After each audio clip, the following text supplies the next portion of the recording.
Magnet news కి స్వాగతం. అట్టడుగు వర్గాల వారికి చేయూత ఇవ్వడానికే P4 అమలు. సెక్రటరీలు సచివాలయ సిబ్బంది శిక్షణ కార్యక్రమంలో జెడ్పీటీసీ విజయలక్ష్మి అట్టడుగు వర్గాలకు ఆర్థికంగా చేయూత అందించి వారి కుటుంబ జీవన ప్రమాణాలను మెరుగుపరిచేందుకే ప్రభుత్వం P4 విధానం అమలుకు శ్రీకారం చుట్టినట్టు తిరుపతి జిల్లా సత్యవేడు జెడ్పీటీసీ విజయలక్ష్మి చెప్పారు. మంగళవారం స్థానిక మండల పరిషత్ కార్యాలయంలో ఎంపీపీ ప్రతిమ అధ్యక్షతన పరిపాలనా అధికారి త్రివిక్రమరావు పర్యవేక్షణలో P4 అమలు స్వచ్ఛత ప్రత్యేక డ్రైవ్ పై పంచాయతీ సెక్రటరీలు సచివాలయ సిబ్బందికి శిక్షణ కార్యక్రమం నిర్వహించారు. ఈ సందర్భంగా జెడ్పీటీసీ విజయలక్ష్మి మాట్లాడుతూ మండలంలో 3,388 కుటుంబాలను P4 ద్వారా బంగారు కుటుంబాలుగా గుర్తించడం జరిగిందన్నారు.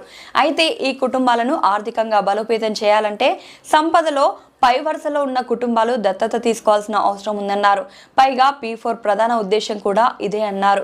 కానీ ఇందుకు నిర్మాణాత్మక స్థిరమైన విధానం ఉండేలా చర్యలు చేపట్టాలన్నారు.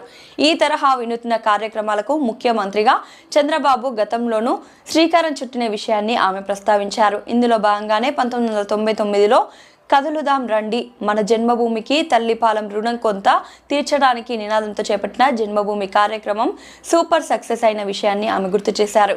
ఈ సమావేశంలో ఇన్ఛార్జ్ ఈవో అండ్ ఆర్డి ముని రవికుమార్, పంచాయతీ సెక్రటరీలు, సచివాలయ సిబ్బంది పాల్గొన్నారు.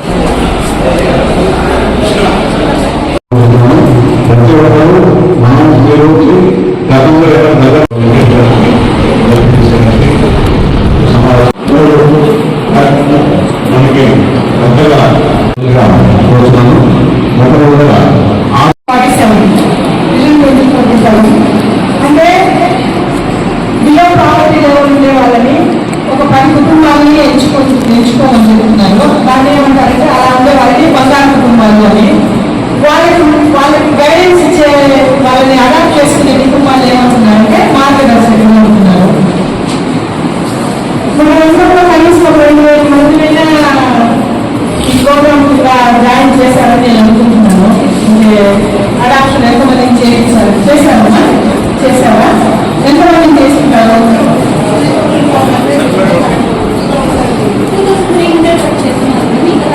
చేస్తున్నారా? అంటే అడాప్ట్ చేసుకోండి. అంటే వాళ్ళ ద్వారా వాళ్ళకి ఏమన్నా వాళ్ళు జరుగుతారని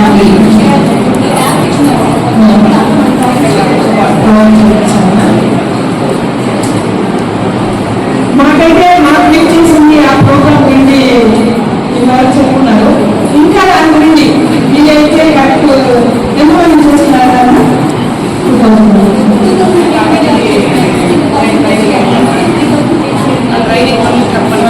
2,000 ప్రమోషన్ చేస్తున్నారంటే ఇంకా 1,500 వాళ్ళని అడాప్ట్ చేసుకుని అంటే ఏమని మనకు మీకైతే ఇంకా తెలిసింది కదా దాని గురించి.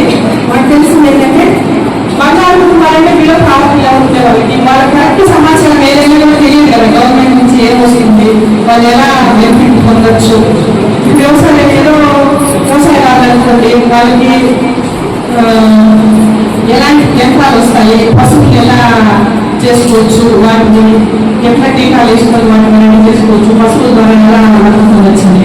చదువులు ఏమో ఉంటారనుకోండి, గవర్నమెంట్ ద్వారా వాళ్ళ చదువులకి ఎలాంటి బెనిఫిట్స్ వస్తాయి, ఆ రకంగా వాళ్ళు చదివించుకుంటే వాళ్ళ పిల్లలకి ఎట్లా బంగారు భవిష్యత్తు చూపించుకోవచ్చు అనే విషయాన్ని తెలియజేయడానికి, ఇలాంటి తెలియని వాళ్ళకి తెలియజెప్పడం కోసమే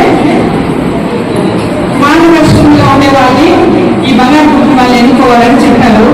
ఆ మార్గదర్శకుల్ని మీరు 2,000 మెంబర్స్ని కనిపెట్టుకుందామని చెప్తున్నారు. ఇంకా 15,000 మందిని మేము టార్గెట్గా చేస్తామని ఏమని చెప్తాము. కాబట్టి ఈ ప్రోగ్రామ్ మీరందరూ కూడా ఇంకా సక్సెస్ఫుల్ గా నడిపించి ఇది మంచి ప్రోగ్రామ్, అందరికీ హెల్ప్ అయ్యే ప్రోగ్రామ్ కాబట్టి ఈ P4 ప్రోగ్రామ్